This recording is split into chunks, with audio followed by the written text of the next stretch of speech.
Team अस्सलाम वालेकुम। क्या हाल चाल है आप सब ठीक ठाक हैं। तो नए वीक में नए लेक्चर के साथ मैं आपका टीचर आपका host professor Ibrahim Haider Ali government degree college Mian Channu. पिछले वीक हमने जहां इख्तिताम किया था, हम यूरिनरी सिस्टम ऑफ मैन हमने पढ़ा था। उसमें हमने यूरिनरी सिस्टम के पार्ट्स भी पढ़े थे, उसमें हमने नेफ्रॉन का स्ट्रक्चर भी पढ़ा था और हर पार्ट का फंक्शन भी पढ़ा था। आज के लेक्चर में हमने ये पढ़ना है कि वो जो नेफ्रॉन है, ये किडनी में फंक्शन कैसे होता है, यूरिन कैसे बनती है। हमने पढ़ना है प्रोसेस ऑफ यूरिन फॉर्मेशन, और फिर ये भी पढ़ना है कि इसकी कंसंट्रेशन को कैसे मेंटेन किया जाता है। मींस कैसे कंसनट्रेटेड यूरिन बनती है और कैसे डाइल्यूट यूरिन बनती है। ये जो नेफ्रॉन का स्ट्रक्चर था, ये आपने पिछले लेक्चर में पढ़ लिया था। जो यूरिन फॉर्मेशन में जो सबसे ज़्यादा रोल है वो ये इस ग्लोमेरुलस पार्ट का है, ये बाउमैन कैप्सूल पार्ट का है, क्योंकि यही इसका फ़िल्टर है। ब्लड जब आता है एफरेंट आर्ट्रियोल के ज़रिए ग्लोमेरुलस में, तो ग्लोमेरुलस में आके वो फ़िल्टर होता है। ये प्रोसेस सारा कैसे होता है, इसको हम आज इसको डिस्कस करेंगे। फिर एंड पे हमने ये भी डिस्कस करना है कि यूरिन कैसे कंसनट्रेटेड बनती है, कैसे डिल्यूट बनती है, क्यों ऐसा किया जाता है कि कभी यूरिन कंसनट्रेटेड कभी डिल्यूट, और किडनी में ऐसा हो क्या रहा है जिसकी वजह से कभी डिल्यूट बनती है और कभी कंसनट्रेटेड बनती है। तो पहले हम आगाज़ करेंगे कि यूरिन फॉर्मेशन होती कैसे है। तो बाउमैन कैप्सूल वाले हिस्से पे हमारा फोकस होगा। तो आगे एक मैं डायग्राम दिखाने जा रहा हूँ जिसमें बाउमैन कैप्सूल को ज़रा जूम करके दिखाया गया।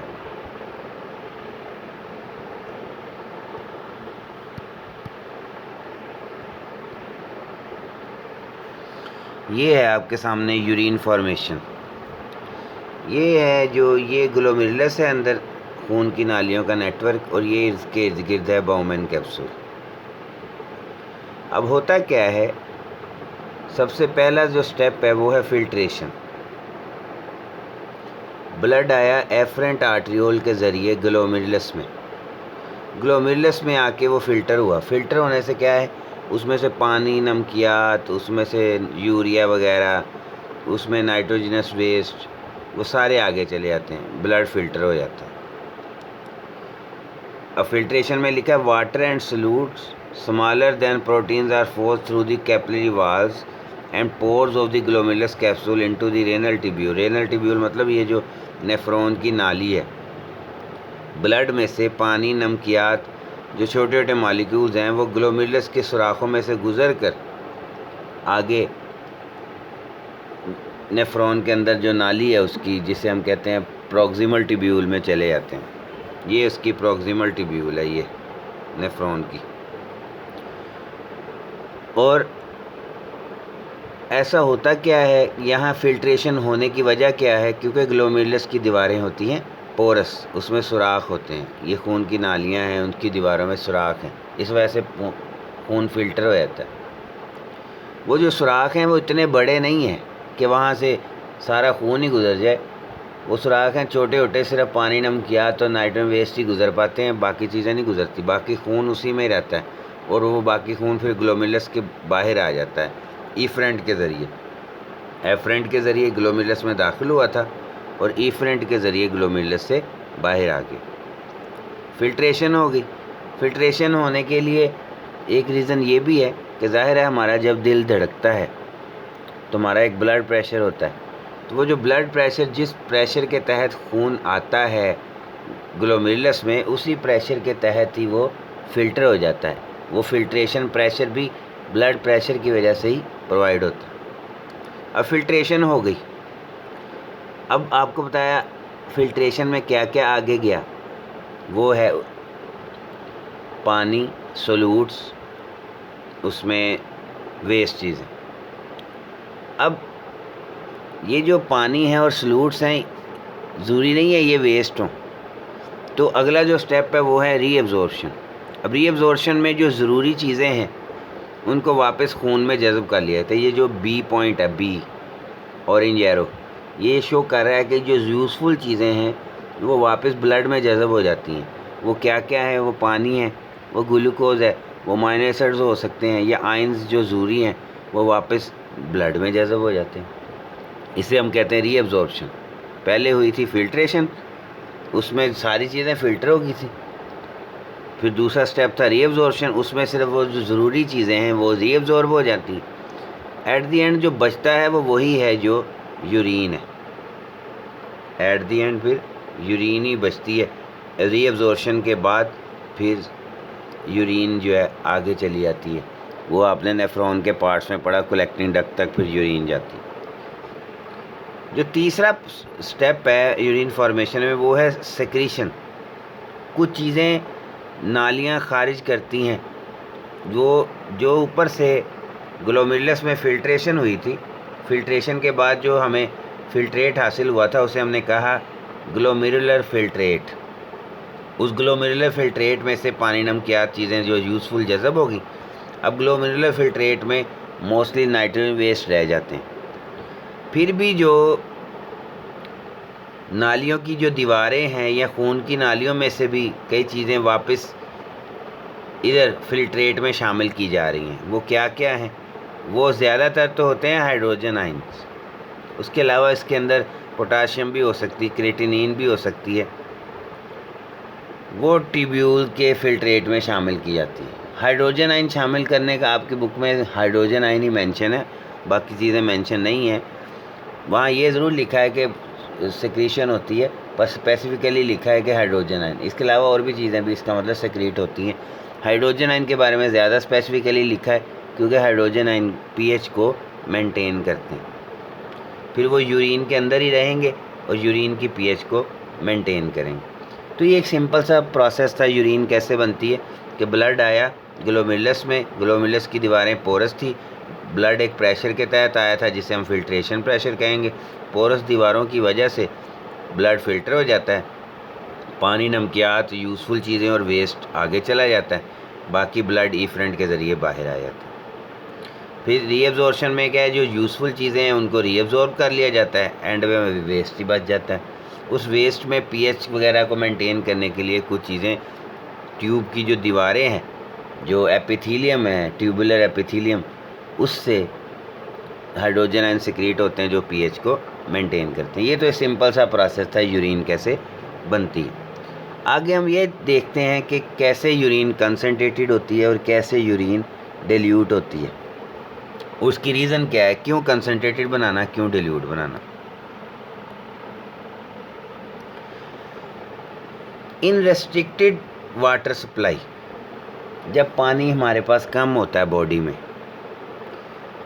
तो बॉडी क्या करती है, बॉडी की कोशिश होती है conserve water as much as it can. जितना चाहे वो पानी को बचा ले, पानी खारिज ना करे, पानी को बचा ले, पानी को किसी ना किस तरह सेव किया जाए। ज़ाहिर है जब जिस समय पानी कम है, मिसाल के तौर पे जब हम रोज़े की हालत में होते हैं, सारा दिन हम पानी नहीं पीते, सहरी के टाइम का हमने पानी पिया होता, तो बॉडी के जिस समय बॉडी के अंदर पानी की कमी हुई होती है, तो बॉडी की कोशिश होती है कि फिर यूरिन के सूरत में, पेशाब की सूरत में, यूरिन के सूरत में पानी कम ज़ाया करें। तो एक हार्मोन है जिसका नाम है ADH, ये एंटी डायूरेटिक हार्मोन ADH। ये हमारा जो पिट्यूटरी ग्लैंड है, पिट्यूटरी ग्लैंड, ये हमारे जो बेसिकली ब्रेन के अंदर हाइपोथैलेमस है उसके पास ही एक ग्लैंड होता है छोटा सा, पिट्यूटरी ग्लैंड। ये इसका जो पिछला हिस्सा है, पोस्टीरियर का मतलब बैक साइड, उससे ये हार्मोन पैदा होता है ADH।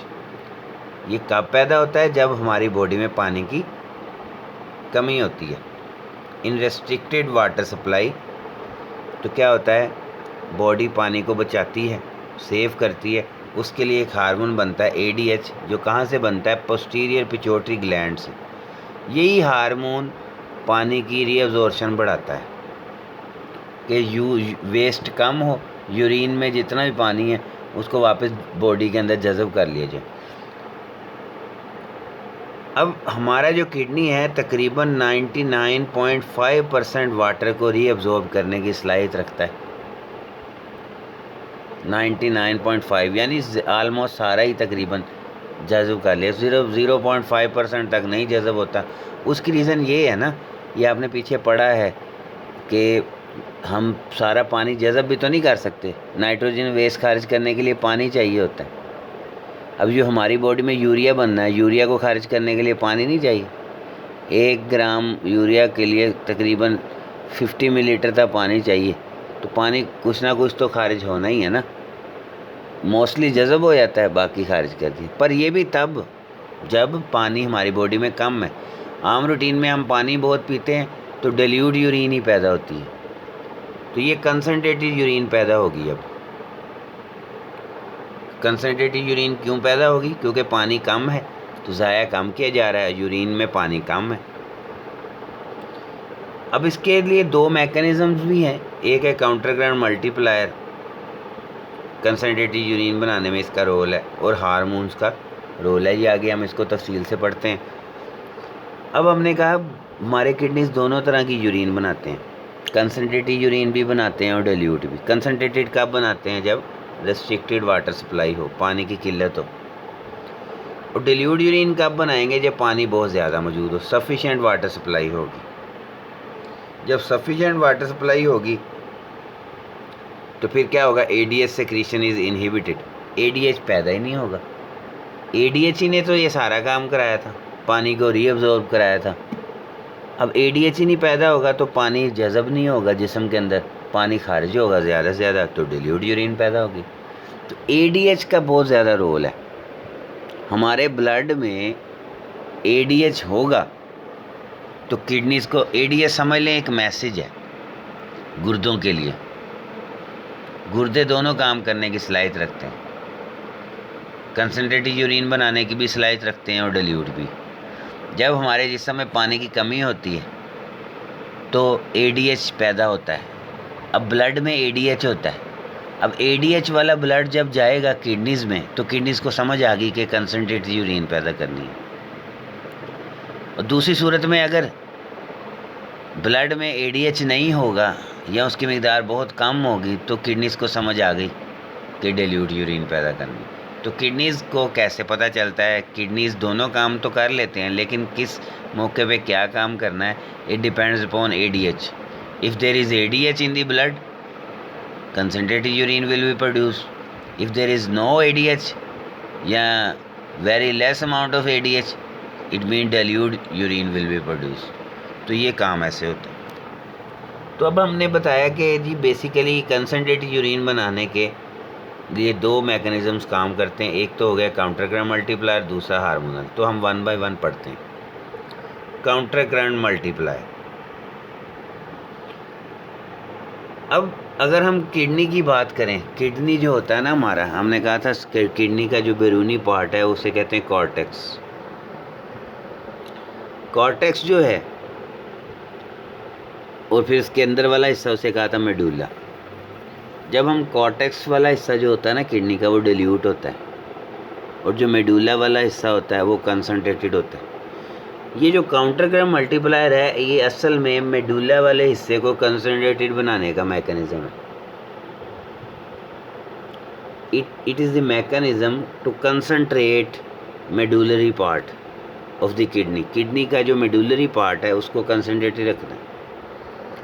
अब ये आपके सामने ना असल में ये लूप ऑफ हेनले बना हुआ है। ये सारा लूप ऑफ हेनले है, ये लूप ऑफ हेनले, ये डिसेंडिंग नीचे जा रहा है। ये नेफ्रॉन का जो लूप था ना, ये पीछे हमने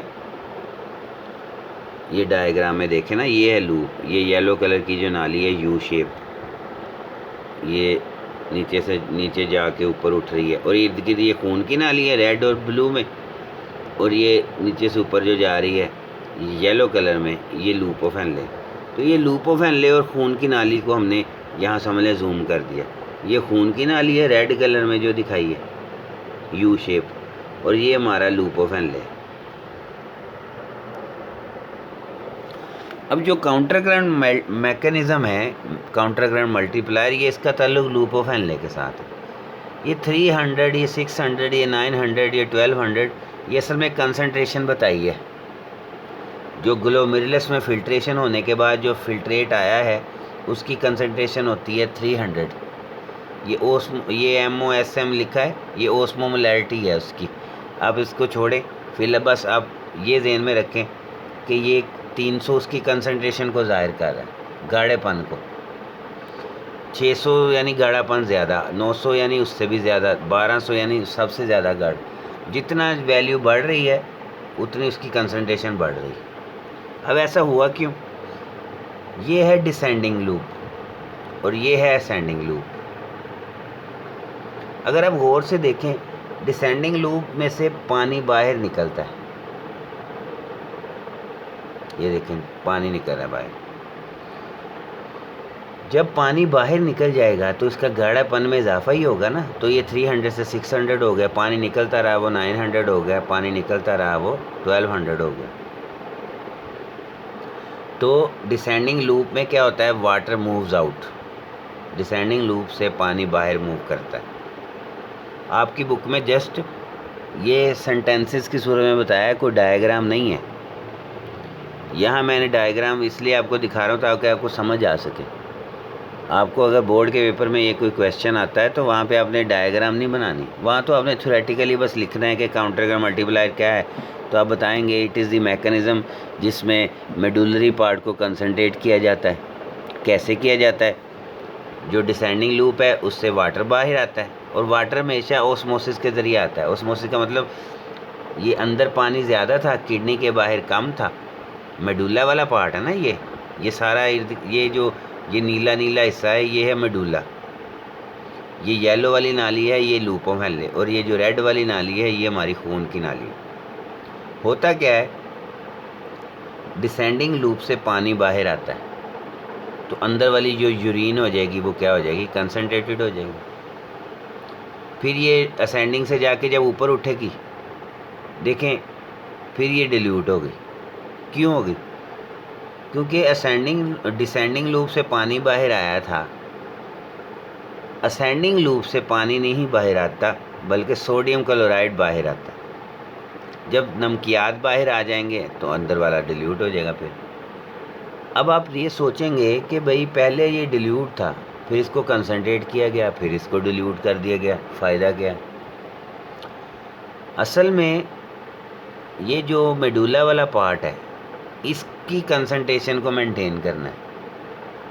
आपको बताया था जो ज़रूरी चीज़ें हैं ब्लड जज़ब करता है, तो पानी ज़रूरी था, जज़ब कर लिया, लेकिन पानी को जज़ब करने से क्या हुआ?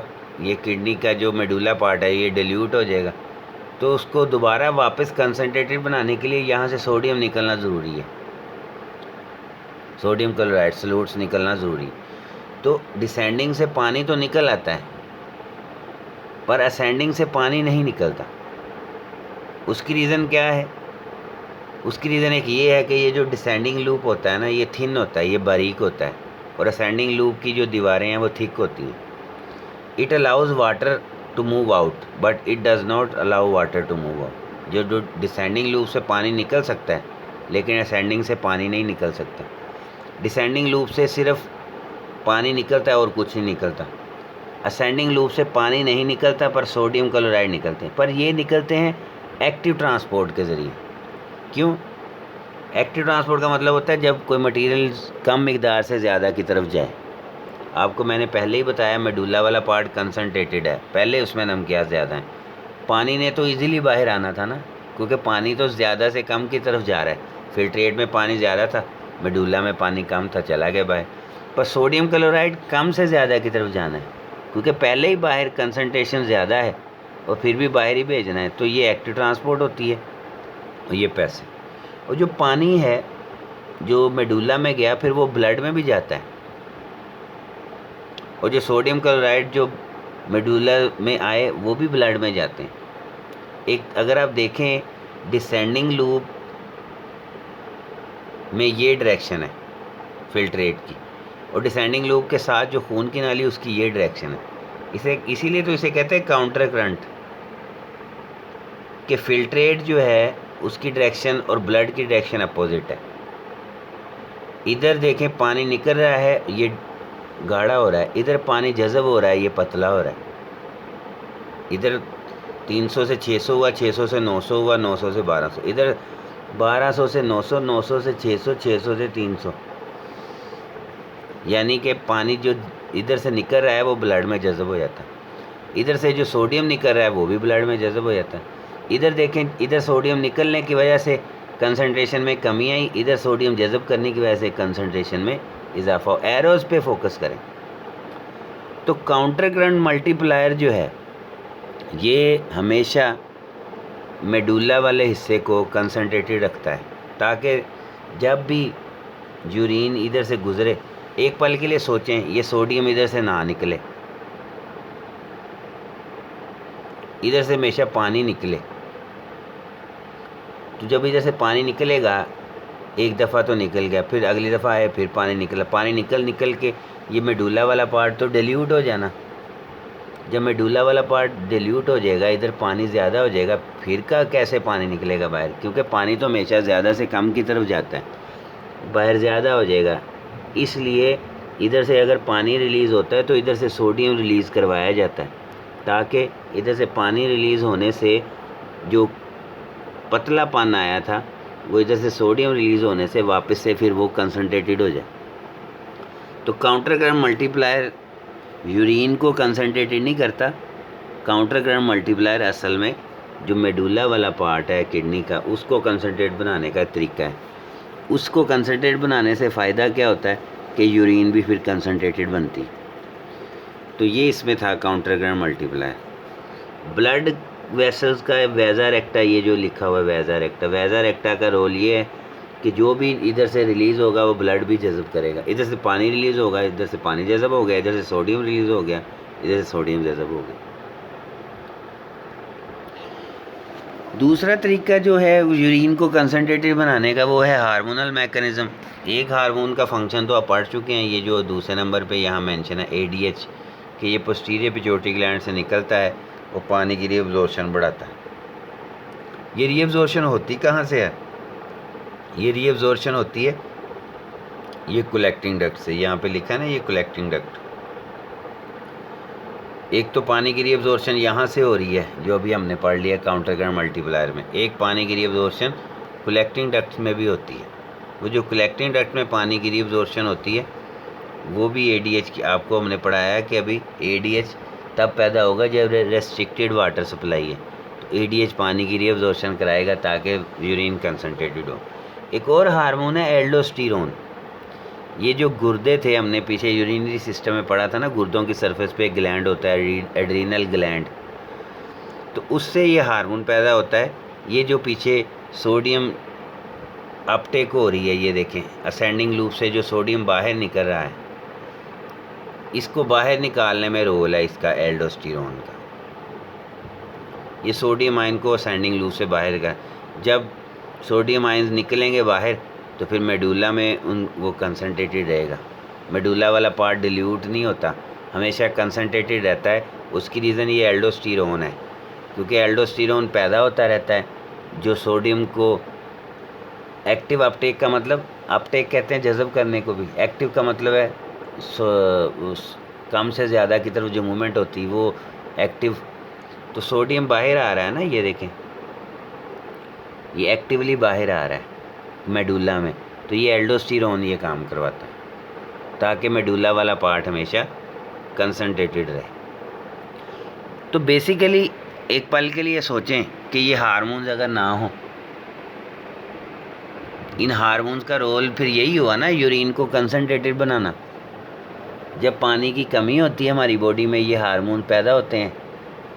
तो एक हार्मोन काउंटर करंट मल्टीप्लायर में हेल्प कर रहा है, दूसरा हार्मोन पानी की रीअब्जॉर्प्शन में हेल्प कर रहा है, और यूरिन कंसनट्रेटेड होती है। और जब आपकी बॉडी में पानी पहले ही बहुत ज़्यादा है, फिर ये हार्मोन्स अपना काम कम करते हैं। ख़ास तौर पे ये ADH तो पैदा ही नहीं ना होता जब आपकी बॉडी में पानी ज़्यादा है। एल्डोस्टेरोन फिर भी पैदा होता रहता है, क्योंकि ये यूरिन को कंसनट्रेटेड नहीं कर रहा, ये सिर्फ मेडुला वाले पार्ट को कंसनट्रेटेड करता है। ADH जो है ये यूरिन को कंसनट्रेटेड करता है। अगर हमने डिल्यूट यूरिन पैदा करनी है फिर भी एल्डोस्टेरोन पैदा होता रहेगा, कंसनट्रेटेड यूरिन पैदा करनी फिर भी एल्डोस्टेरोन पैदा होगा। लेकिन जब हमने एडीएच की बात करेंगे तो कंसनट्रेटेड यूरिन पैदा करनी है तो एडीएच की वजह से ही होगी। डिल्यूट यूरिन पैदा करनी है तो एडीएच अगर नहीं होगा तो फिर डिल्यूट यूरिन पैदा होगी। तो ये आज का हमारा लेक्चर था कि यूरिन बनती कैसे है। वो सिंपल सा प्रोसेस हमने पढ़ लिया, फिल्ट्रेशन होती है और रीअब्जॉर्प्शन होती है, सेक्रीशन। फिर हमने पढ़ा अभी कि एक्सक्रीशन के दौरान जो नाइट्रोजन बेस खारिज हो रहे हैं वो कंसनट्रेट कैसे बनाए जाते हैं। डिल्यूट बनाने की वजह क्या है, सफिशेंट वाटर होगा तो डिल्यूट यूरिन, और अगर रेस्ट्रिक्टिव सप्लाई होगी तो कंसनट्रेटेड यूरिन। उसके लिए मैकेनिज़म्स हैं, एक है काउंटर करंट मल्टीप्लायर, दूसरा है हार्मोनल मैकेनिज़्म। ये दोनों हमने अभी डिस्कस किए। कोई भी कन्फ्यूजन हो, थोड़ा सा ये कॉन्सेप्चुअल है ये वाला टॉपिक काउंटर करंट मल्टीप्लायर, लेकिन फिर भी अगर कोई कन्फ्यूजन हो आप क्वेश्चन मुझसे पूछ सकते हैं। इंशाल्लाह I will try my best कि मैं आपकी कन्फ्यूजन को ख़त्म कर सकूं और आप लोग इस लेक्चर को गौर से पढ़ें, समझें, और इंशाल्लाह आपकी काफ़ी ज़्यादा जो कन्फ्यूजन हैं वो ख़त्म होंगी, और कुछ रह जाएंगी तो वो आप मुझसे क्वेश्चन करके पूछ सकते हैं। ठीक है भाई, इंशाल्लाह कल नए लेक्चर के साथ आगाज़ करेंगे। कल हम इंशाल्लाह किडनी प्रॉब्लम्स के बारे में पढ़ेंगे, किडनी को कौन कौन से मसाइल होते हैं, उसमें हम किडनी स्टोन और उसको रिमूवल और डायलिसिस वगैरह ये चीज़ें हम कल डिस्कस करेंगे। इंशाल्लाह कल आपसे नए लेक्चर के साथ हाज़िर होंगे। अल्लाह हाफिज़।